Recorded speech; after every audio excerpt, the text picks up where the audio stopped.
dan puji syukur kehadirat Allah SWT atas limpahan rahmat dan hidayahnya sehingga kita dapat berkumpul pada siang hari ini. Tak lupa salawat serta salam tercurah limpahkan kepada junjungan Nabi Agung Muhammad Sallallahu Alaihi Wasallam yang kita nantikan syafaatnya di yaumul kiamah nanti. Amin amin ya rabbal alamin. Bapak Ibu Guru SD Negeri 1 Karanganyar yang saya hormati, perkenankan saya untuk menyampaikan satu materi di mana saya ditugaskan untuk menyampaikan kepada Bapak Ibu semuanya, yaitu modul 1.4, yaitu tentang diseminasi disiplin positif.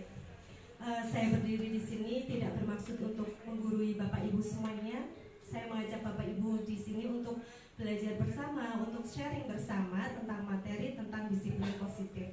Itu ya Bapak Ibu ya. Oke, baik, kita mulai dari slide pertama. Baik, tujuannya yaitu budaya disiplin positif itu diterapkan di sekolah. Guru dan teknik menjadi tauladan dalam berdisiplin positif. Guru memahami posisi kontrol, segitiga restitusi dalam menangani kasus di sekolah. Nah, ini adalah materi yang akan kita bahas. Ada 6 materi.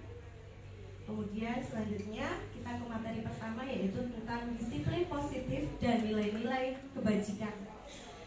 Disiplin positif menurut Stephen yaitu bila kita ingin membuat kemajuan perlahan, sedikit-sedikit, ubahlah sikap atau perilaku Anda. Namun, bila kita ingin memperbaiki cara-cara utama kita, maka kita perlu mengubah kerangka acuan kita. Ubahlah bagaimana Anda melihat dunia, bagaimana Anda berpikir tentang manusia.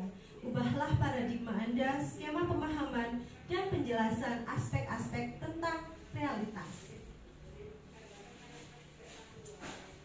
Tujuan dari disiplin positif adalah menanamkan motivasi pada murid-murid kita, yaitu untuk menjadi orang yang mereka inginkan dan menghargai diri sendiri dengan nilai-nilai yang mereka percaya. Ketika murid-murid kita memiliki motivasi tersebut, mereka telah memiliki motivasi intrinsik. Nah, motivasi intrinsik itu yang bisa berdampak panjang untuk anak-anak, motivasi yang tidak akan terpengaruh pada adanya hukuman atau hadiah. Mereka akan tetap berperilaku baik dan berlandaskan nilai-nilai kebajikan karena mereka ingin menjadi orang yang menjunjung tinggi nilai-nilai yang mereka hargai dan mencapai suatu tujuan mulia. Jadi dari pemaparan ini bisa kita lihat bahwa anak itu jika memiliki motivasi intrinsik itu akan sangat baik. Efeknya untuk jangka panjang yaitu mereka tanpa mengharapkan sebuah imbalan, tanpa ingin mendapatkan sebuah penghargaan, mereka akan tetap berbuat positif seperti itu, yang akhirnya itu nanti tidak berdampak panjang kepada siswa tersebut. Jadi yang diharapkan di sini adalah siswa-siswi itu memiliki motivasi intrinsik tersebut.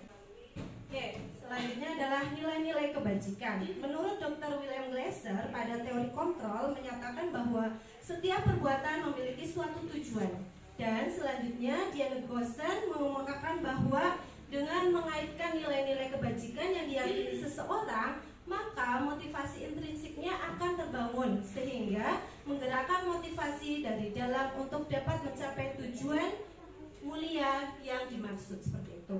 Jadi dengan adanya nilai intrinsik atau motivasi intrinsik, maka tujuan yang akan dicapai itu bisa tercapai oleh siswa tersebut. Oke, selanjutnya adalah profil pelajar Pancasila. Profil pelajar Pancasila itu terdiri dari beriman, bertakwa kepada Tuhan Yang Maha Esa, dan berakhlak mulia, mandiri, bernalar kritis, berkebinekaan global, bergotong royong, dan kreatif. Oke, selanjutnya kita akan membahas tentang teori motivasi, hukuman, dan penghargaan restitusi. Dalam bukunya Restructuring School Discipline, Diane Gossen menyatakan itu ada 3 motivasi manusia. Ya, jadi di sini itu ada 3 motivasi manusia. Yang pertama adalah untuk menghindari ketidaknyamanan atau hukuman. Jadi motivasi manusia yang pertama adalah seseorang itu kenapa memiliki motivasi tersebut, yaitu untuk menghindari ketidaknyamanan ketidaknyamanan atau hukuman. Nah, ini adalah tingkat terendah dari motivasi perilaku manusia. Motivasi ini bersifat eksternal. Biasanya orang dengan motivasi untuk menghindari hukuman atau ketidaknyamanan, sebenarnya mereka sedang menghindari permasalahan yang mungkin muncul dan berpengaruh pada mereka secara fisik, psikologis, maupun tidak terpenuhinya kebutuhan mereka bila mereka tidak melakukan tindakan tersebut. Ya, itu adalah motivasi yang pertama dan masuk ke kategori motivasi eksternal. Nah, kemudian motivasi yang kedua yaitu untuk mendapatkan imbalan. Nah, sering sekali seseorang itu melakukan sesuatu karena ingin mendapatkan suatu imbalan, suatu pujian, seperti itu. Ini adalah salah satu motivasi dari manusia, itu untuk mendapatkan penghargaan dari orang lain, ya. Satu tingkat di motivasi yang pertama tadi, ya, dan masih bersifat eksternal, ya. Jadi ini bukan motivasi yang berdampak positif jangka panjang untuk seseorang, seperti itu. Dan ini sifatnya adalah eksternal. Di sini orang berperilaku untuk mendapatkan imbalan atau penghargaan dari orang lain. Mereka melakukan sebuah tindakan untuk mendapatkan pujian, ya, untuk mendapatkan pujian dari orang lain yang menurut mereka penting. Mereka juga melakukan suatu untuk mendapatkan hadiah karena ingin diakui, ya, karena ingin mendapatkan pengakuan, mendapatkan imbalan. Dan motivasi ini lagi-lagi bersifat eksternal. Motivasi yang terakhir, ya, tadi kan ada 3, tadi sudah kita sebutkan 2 motivasi, dan yang terakhir adalah untuk menjadi orang yang mereka inginkan dan menghargai diri sendiri dengan nilai-nilai yang mereka percaya. Nah, ini adalah motivasi yang bersifat intrinsik, ya. Orang dengan motivasi ini akan melakukan sesuatu karena nilai-nilai yang mereka yakini itu sangat berharga, dan mereka melakukannya karena mereka ingin menjadi orang yang melakukan nilai-nilai yang berlaku itu. Ini adalah motivasi yang membuat seseorang memiliki disiplin positif karena motivasi berperilakunya bersifat internal atau intrinsik. Dan yang sudah dibahas tadi, seseorang yang memiliki motivasi intrinsik itu sifatnya atau efeknya adalah jangka panjang. Jadi dengan kita memberikan, misalnya kita ke siswa kita, nah ayo maju ke depan, nanti Bu Guru akan kasih nilai 100, seperti itu. Itu adalah nilai motivasi yang eksternal, yang sifatnya itu mereka hanya ingin maju itu kan supaya mereka mendapatkan pujian dari Ibu Guru. Atau misalnya Bapak Ibu Guru di sini membiasakan itu di kelas menyiapkan bintang misalnya. Bintang itu Bapak Ibu Guru semua di sini dikumpulkan kepada anak yang biasa maju. Ayo nak, maju ke depan, nanti kamu akan dapat bintang dari Bu Guru. Nanti bintang itu akan dikumpulkan, nanti akan Bu Guru hitung setiap akhir semester. Nah, di akhir semester nanti kalian akan mendapat hadiah dari Bu Guru, hadiah spesial dari Bu Guru. Tapi ketika di akhir semester itu akan menjadi suatu hal yang menyedihkan ketika satu siswa itu tidak mendapatkan bintang seperti yang temannya dapatkan. Misalnya si ini namanya ini ada siswa bernama Tri dan ada siswa bernama Isna. Misalnya Tri mendapatkan bintangnya itu 50 dan itu nanti hadiahnya akan lebih banyak. Sedangkan Isna yang hanya bisa mengumpulkan 20 saja itu tidak dapat hadiah dari Bu Gurunya. Itu akan menjadi suatu yang menyakitkan untuk siswa tersebut dan dia akan merasa minder. Oh, berarti saya ini tidak mendapatkan bintang seperti Tri karena saya bodoh, karena saya tidak bisa, sehingga saya tidak bisa mendapatkan hadiah seperti yang Tri dapatkan.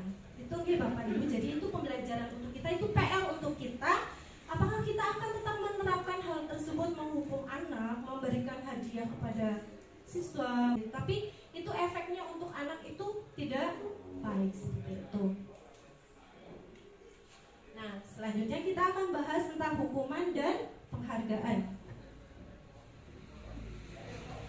Dalam menjalankan peraturan ataupun keyakinan kelas atau sekolah, bila mana ada sesuatu pelanggaran, tentunya sesuatu itu harus terjadi. Untuk itu, kita perlu meninjau ulang tindakan penegakan peraturan atau keyakinan kelas atau sekolah kita selama ini. Tindakan terhadap suatu pelanggaran pada umumnya berbentuk hukuman atau konsekuensi. Betul apa tidak Bapak Ibu? Jadi selama ini kita itu memberlakukan sebuah hukuman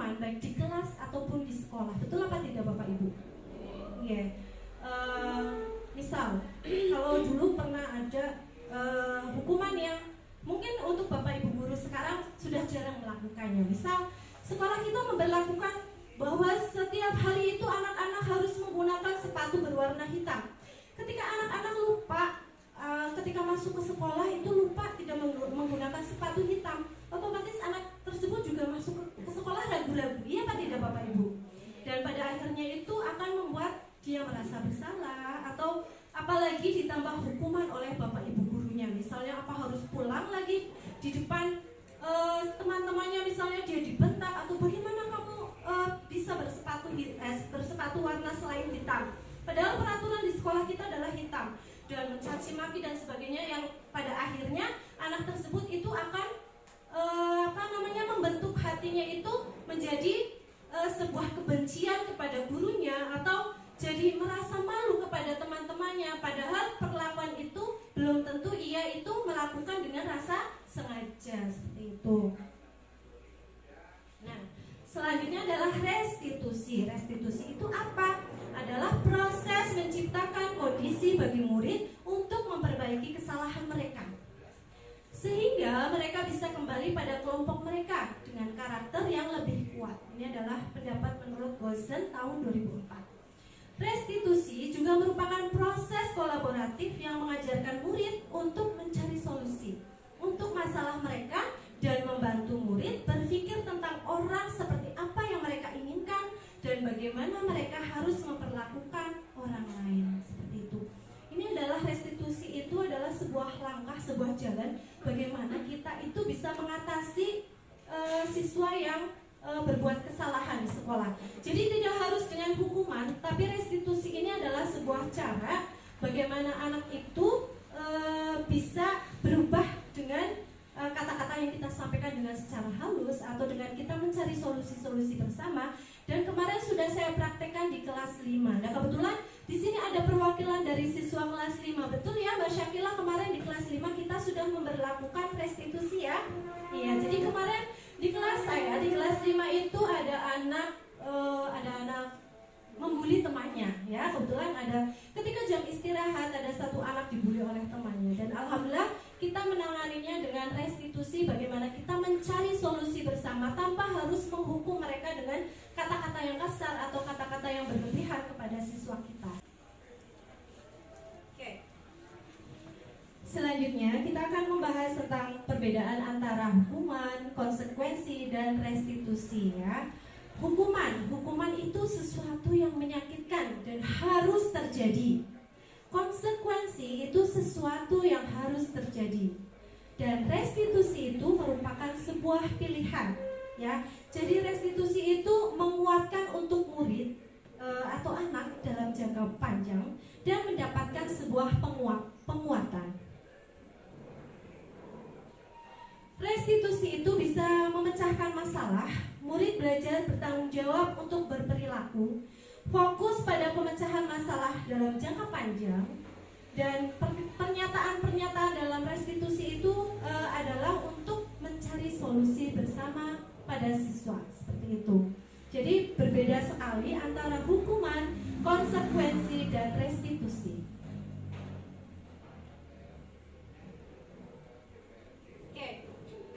Selanjutnya kita bahas yang sudah tadi kita sedikit simak, bahas sedikit, kita senggol sedikit tadi tentang penghargaan ya. Dihukum oleh penghargaan. Apa sih itu dihukum oleh penghargaan? Nah, saat kita berulang kali menjanjikan hadiah kepada anak-anak agar berperilaku bertanggung jawab, atau kepada seorang murid agar mempelajari sesuatu yang baru, atau kepada seseorang karyawan agar melakukan pekerjaan yang berkualitas, kita sedang berasumsi mereka tidak dapat melakukannya, atau mereka tidak akan memilih untuk melakukannya. Dari kata-kata ini paham ini Bapak Ibu? Jadi ketika kita menjanjikan sebuah hadiah kepada anak, ketika kita mengharuskan anak itu untuk bisa ini, nanti kamu mendapatkan hadiah ini. Nah itu secara tidak sengaja itu kita itu sedang berasumsi bahwa mereka itu tidak dapat melakukannya, seperti itu ya.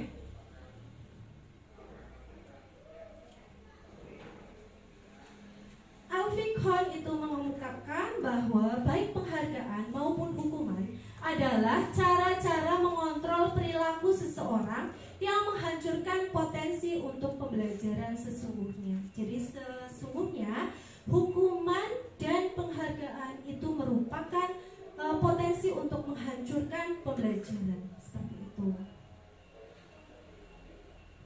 Baik, selanjutnya pengaruh jangka pendek dan jangka panjang dari penghargaan. Penghargaan efektif jika kita menginginkan seseorang melakukan sesuatu yang kita inginkan dalam jangka waktu pendek. Jika kita menggunakan penghargaan lagi dan lagi, maka orang tersebut akan bergantung pada penghargaan yang diberikan, serta kehilangan motivasi dari jalan. Jika kita mendapatkan penghargaan untuk melakukan sesuatu yang baik, maka selain kita senantiasa berharap mendapatkan penghargaan tersebut lagi, kita pun menjadi tidak menyadari tindakan yang baik yang kita lakukan. Jadi, jika seseorang itu berbuat sesuatu hanya ingin mendapatkan suatu penghargaan, maka orang tersebut hanya akan melakukan hal tersebut ketika mendapatkan penghargaan saja. Jadi bukan karena nilai-nilai yang ada, tapi karena dia ingin mendapatkan penghargaan tersebut.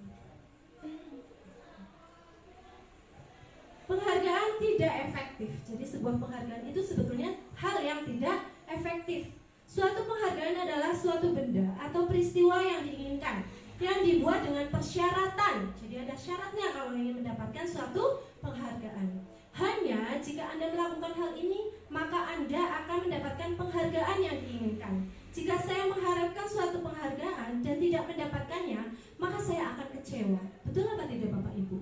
Ketika kita sudah dijanjikan sesuatu, melakukan sesuatu untuk mendapatkan penghargaan, tapi ternyata kita tidak mendapatkannya, maka akan timbul suatu kekecewaan, ya. Serta kemungkinan lain kali saya tidak akan berusaha sekeras sebelumnya. Jika kita memberikan terus-menerus memberikan penghargaan itu, jika kita ingin orang tersebut meneruskan perilaku yang kita inginkan, orang yang berusaha berhenti merokok atau orang yang berusaha diet menguruskan badan, bila diberikan penghargaan, hampir pasti tidak akan berhasil. Seperti itu. Selain itu, yang tadi sudah dibahas, penghargaan itu adalah bukan hal yang efektif. Di sini juga disampaikan bahwa penghargaan bisa merusak hubungan. Ya. Ketika seseorang diberi penghargaan atau dipuji di depan orang banyak, maka orang lain akan merasakan iri. Betul apa tidak Bapak Ibu? Akan merasa iri, dan sebagian dari mereka akan tidak menyukai orang yang diberi penghargaan tersebut. Ya. Ada orang misalnya mendapatkan penghargaan, wah itu orang itu mendapat penghargaan misalnya karena dekat dengan orang yang memberi penghargaan, atau misalnya dalam sebuah perlombaan merasa bahwa itu adalah muridnya sehingga mendapatkan nilai yang tinggi seperti itu, sehingga muncullah sebuah sifat iri dari orang lain. Jika seorang guru sering memberikan penghargaan kepada murid-muridnya, besar kemungkinan murid-murid termotivasi hanya untuk menyenangkan gurunya. Mereka tidak bersikap jujur kepada guru tersebut. Penghargaan menciptakan persaingan di dalam kelas, dan persaingan menciptakan sebuah kecemasan. Mereka yang percaya bahwa mereka tidak memiliki kesempatan untuk mendapatkan penghargaan akan berhenti mencoba. Ini sangat disayangkan sekali nih Bapak Ibu, jika di dalam kelas itu anak-anak ingin mendapatkan suatu penghargaan itu karena mereka hanya ingin dipuji oleh gurunya, sehingga muncullah sikap tidak jujur dari siswanya. Dan selain itu, timbullah sebuah persaingan di kelas yang bisa menimbulkan suatu kecemasan kepada siswa. Oke, baik. Kita lanjut ke slide selanjutnya. Oke. Selanjutnya, penghargaan bisa mematikan kreativitas. Murid-murid diminta berpikir mengenai hadiah dan penghargaan yang bisa mereka dapatkan bila berhasil menulis sebuah puisi. Misalnya ini adalah contoh ketika seorang anak itu diberi kesempatan untuk berkreativitas dalam sebuah kelompok. Itu mereka jadi berkurang karena mereka itu merasa sering dibanding-bandingkan. Ini loh contoh kelompok 1 itu hasilnya lebih bagus misalnya. Ini loh kelompok 2 lebih kompak. Ini loh kelompok 3. Memang kita tujuannya baik, yaitu untuk memotivasi siswa tersebut supaya mereka itu hasilnya nantinya lebih baik. Tapi secara tidak sengaja itu menimbulkan suatu sifat yang iri, kemudian cemas ya, seperti itu. Ya, baik Bapak Ibu, kita lanjutkan ya. Selanjutnya yaitu tentang penghargaan menghukum. Penghargaan menghukum mereka yang tidak mendapatkan suatu penghargaan. Misalnya, dalam sistem ranking, mereka yang mendapatkan ranking kedua akan merasa paling dihukum. Kenapa seperti itu? Karena seorang yang sudah sangat berekspektasi mendapatkan peringkat pertama, tiba-tiba ketika pembagian rapor ternyata dia hanya mendapatkan ranking kedua. Jadi itu akan menjadi sebuah hal yang sangat menyakitkan untuk yang mendapatkan peringkat kedua, karena dia mengharapkannya lebih dari itu. Memberikan penghargaan dan hukuman adalah hal yang sama, karena keduanya mencoba mengendalikan perilaku seseorang. Karena orang pada dasarnya tidak suka dikendalikan dalam jangka panjang atau dalam jangka waktu yang lama. Penghargaan akan terlihat seperti sebuah hukuman untuk seseorang yang mengharapkan bahwa dia akan mendapatkan penghargaan lebih, tapi dia tidak bisa menjangkaunya, dan itu akan menjadikan sebuah hukuman untuk orang tersebut atau anak tersebut. Motivasi dari dalam diri atau yang kita sebut tadi adalah motivasi intrinsik. Ya, saat seorang anak belajar untuk pertama kali menggabungkan huruf-huruf atau kata-kata, serta menyadari bahwa ia dapat membaca, timbul pijar di matanya dan sebuah senyuman di wajahnya, anak tersebut begitu gembira bahwa ia telah mempelajari dan menguasai suatu keterampilan baru. Kesadaran akan kemampuan bahwa dia sudah dapat membaca sesungguhnya sudah merupakan sebuah penghargaan. Ya, berarti ketika seorang itu sadar sudah melakukan hal yang baik, sadar dia sudah mencerminkan atau menampilkan nilai-nilai yang positif, itu sesungguhnya adalah sebuah penghargaan untuk dirinya sendiri. Jika kita memberikan penghargaan kepada seorang anak pada saat dia sedang merasa bangga dengan pencapaiannya sendiri, maka kita akan mengambil kegembiraan yang saat itu sedang dirasakan secara alamiah, ya. Jadi motivasi intrinsik itu bisa kita tampilkan di sebuah kelas, yaitu ketika anak itu bisa melakukan sesuatu, saat itu juga kita merasa bahagia, kita merasa senang dengan apa yang sudah anak tersebut capai, seperti itu. Itu adalah sebuah penghargaan yang luar biasa kepada anak. Jadi kita tidak perlu terlalu berlebihan saat memberikan penghargaan kepada anak. Selanjutnya, restitusi, sebuah pendekatan untuk menciptakan disiplin positif. Restitusi adalah proses menciptakan kondisi bagi murid untuk memperbaiki kesalahan mereka, sehingga mereka bisa kembali pada kelompok mereka dengan karakter yang lebih kuat. Restitusi membantu murid menjadi lebih memiliki tujuan, disiplin positif, dan memulihkan dirinya setelah berbuat salah. Penekanannya bukanlah pada bagaimana berperilaku untuk menyenangkan orang lain atau menghindari ketidaknyamanan, namun tujuan dari restitusi adalah untuk menjadi orang yang menghargai nilai-nilai kebajikan yang mereka percayai. Ciri-ciri restitusi. Ciri-ciri restitusi yang pertama adalah bukan untuk menebus kesalahan, namun untuk belajar dari kesalahan. Memperbaiki hubungan, tawaran, dan bukan paksaan. Restitusi menuntut anak untuk melihat ke dalam diri. Restitusi mencari kebutuhan dasar yang mendasari tindakan. Restitusi diri adalah cara yang paling baik. Jadi Bapak Ibu Guru, apakah sebelumnya itu Bapak Ibu Guru sudah mendengar kata restitusi? Oke, jadi jika belum itu kita bisa menerapkan di sekolah kita bagaimana kita menindaklanjuti permasalahan pada siswa. Kita bisa menggunakan restitusi. Nah, untuk keyakinan kelas, saya yakin bahwa Bapak Ibu Guru di sini sudah terbiasa membuat sebuah keyakinan kelas. Bapak Ibu, kita itu bisa membuat sebuah keyakinan di kelas itu pada awal semester ya Bapak Ibu, di awal tahun ajaran baru. Mengapa tidak peraturan kelas saja? Mengapa keyakinan kelas itu penting dan bagaimana mewujudkannya ya? Kita pelajari selanjutnya. Ya, keyakinan adalah nilai-nilai keselamatan atau kesehatan, yaitu nilai-nilai kebajikan universal yang disepakati secara tersirat dan tersurat lepas dari latar belakang suku, negara, bahasa, ataupun agama. Keyakinan menekankan keyakinan pada seseorang akan lebih memotivasi seseorang dari dalam. Seseorang akan lebih tergerak dan bersemangat untuk menjalankan keyakinannya daripada hanya sekedar mengikuti serangkaian peraturan tertulis tanpa makna seperti itu. Dan murid-murid pun demikian. Mereka perlu mendengarkan dan memahami arti sesungguhnya tentang peraturan-peraturan yang diberikan, apa nilai-nilai kebajikan di balik peraturan tersebut, apa tujuan utamanya, dan menjadikan tidak tertarik atau takut sehingga hanya sekedar mengikuti peraturan yang memahami tujuan mulianya.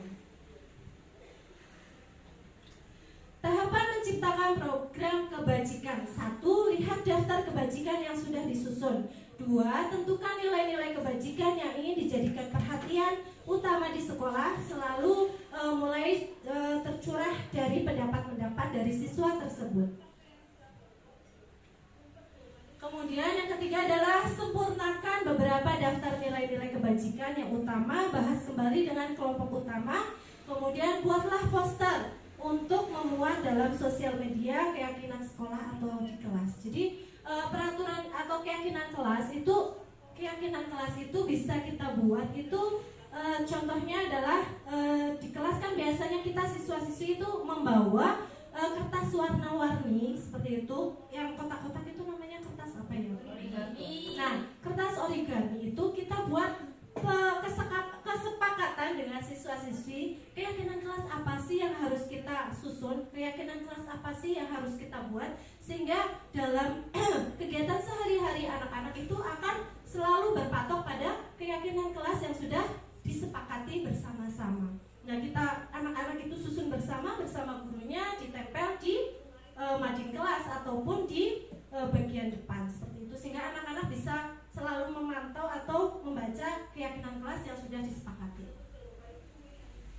Kemudian pembentukan keyakinan sekolah atau kelas, yaitu bersifat lebih abstrak daripada peraturan, berupa pernyataan-pernyataan universal, hendaknya tidak terlalu banyak sehingga mudah diingat dan dipahami. Sebaiknya sesuatu yang dapat diterapkan di lingkungan tersebut, hendaknya semua warga kelas berkontribusi berdasarkan meninjau kembali keyakinan kelas.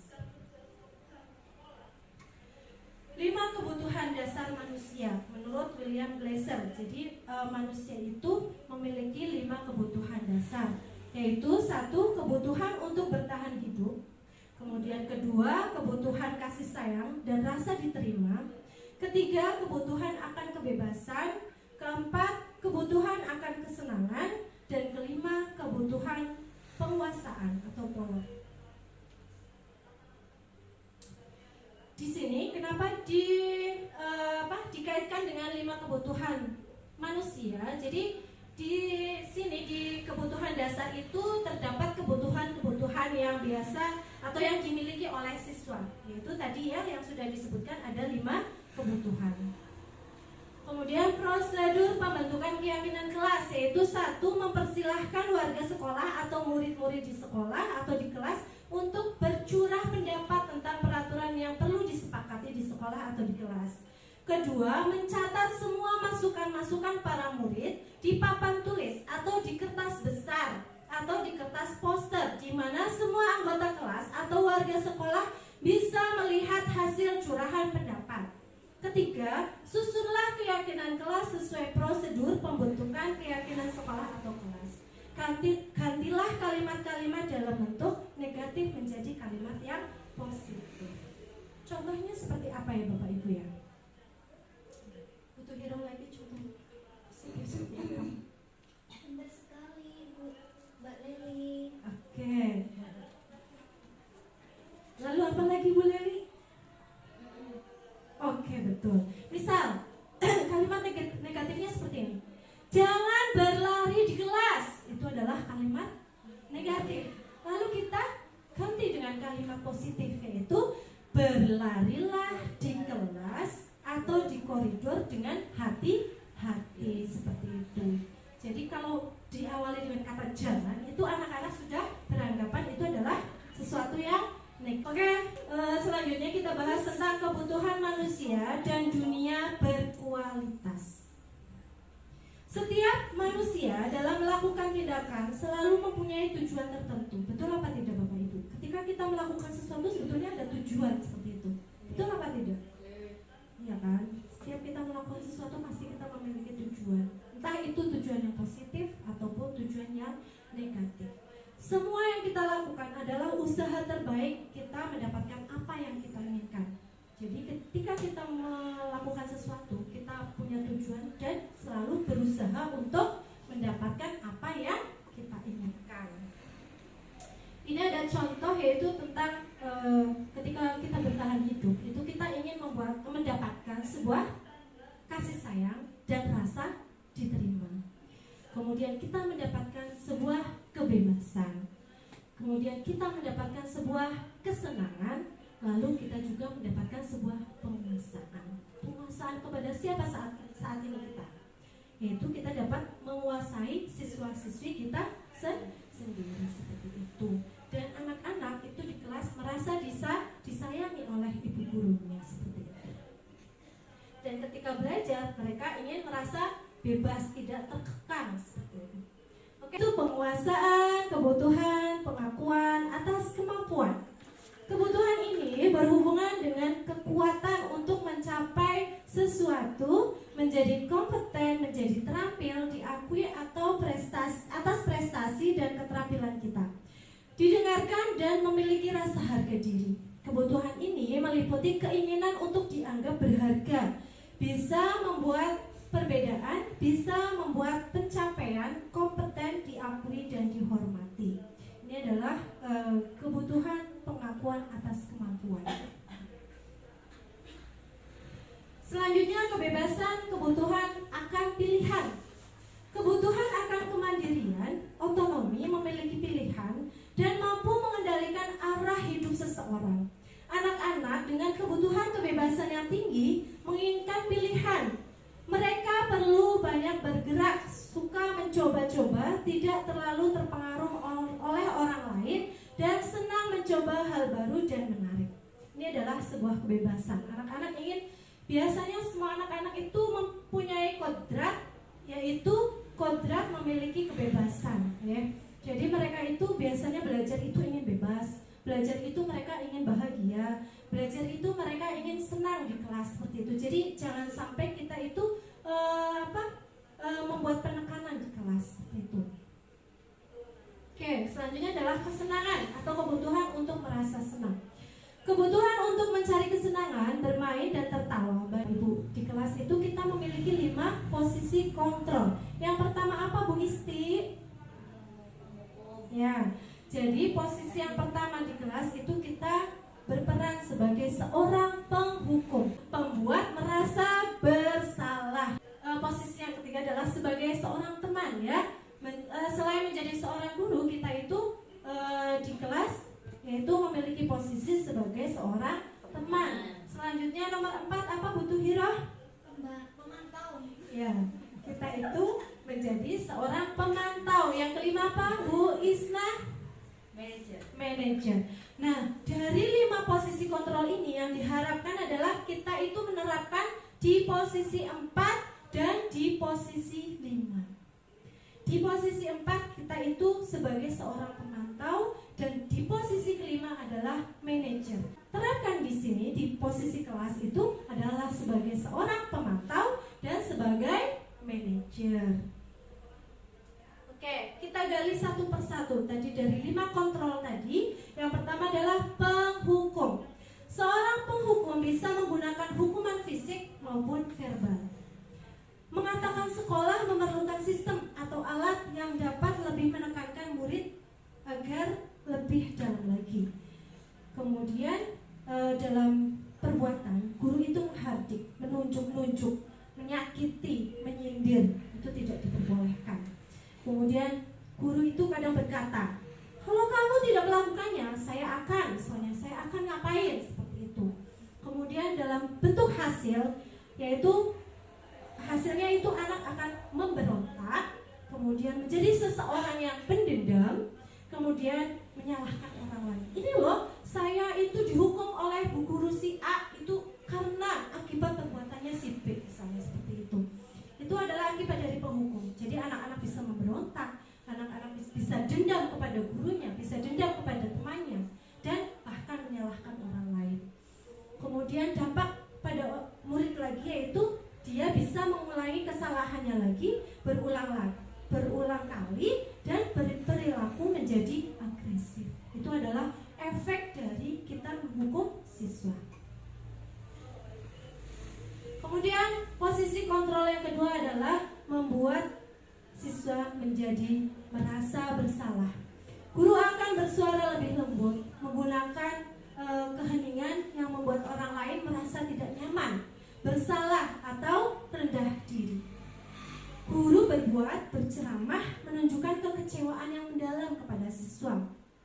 Kemudian ketika guru itu berkata, ketika anak itu menjadi merasa bersalah, yaitu ketika bapak ibu guru ini yaitu mengucapkan kata-kata yang mengecewakan kepada anak tersebut. Dan hasilnya anak itu akan menyembunyikan, anak-anak itu akan menyangkal dan bahkan dia bisa berbohong, ya. Kemudian murid akhirnya dengan terpaksa, bukan karena berdasarkan keinginan dia, bukan berdasarkan keyakinan hatinya dia, tetapi anak tersebut akan sangat terpaksa berkata apa? Maafkan saya, seperti itu. Itu adalah posisi guru ketika membuat siswanya merasa bersalah dengan apa yang dia lakukan, seperti itu. Oke. Posisi kontrol yang ketiga yaitu teman. Guru pada posisi ini tidak akan menyakiti murid, berupaya mengontrol murid melalui persuasi. Oke, sini guru itu berbuat atau membuatkan alasan-alasan untuk muridnya. Kemudian guru berkata, lakukan demi bapak ibu ya. Itu adalah contoh kata seorang guru yang memposisikan dirinya sebagai teman. Tolong ya, misalnya Syakila, lakukan ini ya, hanya lakukan ini untuk bu guru ya, seperti itu. Jadi karena dia ingin bu gurunya dia berbuat seperti itu, sehingga dia melakukannya seperti itu. Dan hasilnya apa? Ketergantungan. Jadi anak tersebut akan menjadi ketergantungan. Dampak pada murid tergantung, tidak mandiri dan tidak bisa memutuskan masalahnya sendiri. Apa yang harus dia lakukan karena dia sudah tergantung pada gurunya, sehingga dia tidak bisa mengatasi masalahnya sendiri karena sudah ketergantungan. Oke. Selanjutnya, posisi guru sebagai seorang pemantau yang sudah saya sampaikan tadi. Ini yang diharapkan, yaitu seorang guru sebaiknya memposisikan dirinya sebagai seorang pemantau dan sebagai manajer. Nah, sekarang kita masuk ke materi pemantau. Pada saat kita mengawasi, kita bertanggung jawab atas perilaku orang-orang yang kita awasi. Posisi pemantau berdasarkan pada peraturan-peraturan dan konsekuensi. Dengan menggunakan sanksi atau konsekuensi, kita dapat memisahkan hubungan pribadi dengan murid sebagai seorang yang menjalankan posisi pemantau. Oke, dalam sebuah masalah, ketika guru itu menjadi sebuah pemantau, guru itu akan menghitung, akan mengukur apa yang harus ia lakukan. Kemudian bu guru itu atau bapak ibu guru itu berkata, kenapa kamu melakukan hal seperti ini? Alasannya apa? Seperti itu. Apakah kamu tahu keyakinan yang sudah kita buat sebelumnya? Seperti itu. Apa yang telah kamu lakukan misalnya? Lalu sanksi apa, konsekuensi apa yang akan kamu dapatkan setelah kamu melakukan ini? Jadi sanksi itu biasanya sudah kita berlakukan, sudah kita bentuk di awal tahun pelajaran. Misal, ketika anak ngantuk di saat pelajaran, nah kita panggil depan. Jadi kita tidak langsung menegur, "Hei kamu Joko, kenapa kamu mengantuk?" Jangan seperti itu.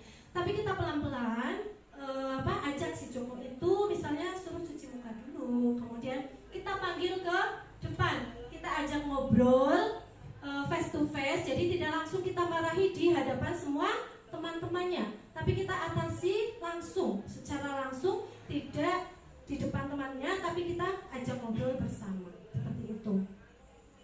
Dan hasilnya itu adalah anak-anak bisa menyesuaikan diri. Kemudian dampaknya apa? Menitik beratkan pada dampak pada diri sendiri, mendapatkan hadiah atau mendapatkan hukuman. Jadi anak tersebut yang menentukan nih, apakah dia itu pantas mendapatkan hukuman, ataukah mendapatkan sanksi apa, ataukah mendapatkan hadiah apa. Jadi bukan gurunya yang menentukan, kamu kalau berbuat seperti ini kamu membersihkan toilet guru dan toilet siswa, seperti itu. Bukan, tapi siswa tersebut yang menentukan apa sih yang harus dia lakukan ketika dia melakukan kesalahan tersebut.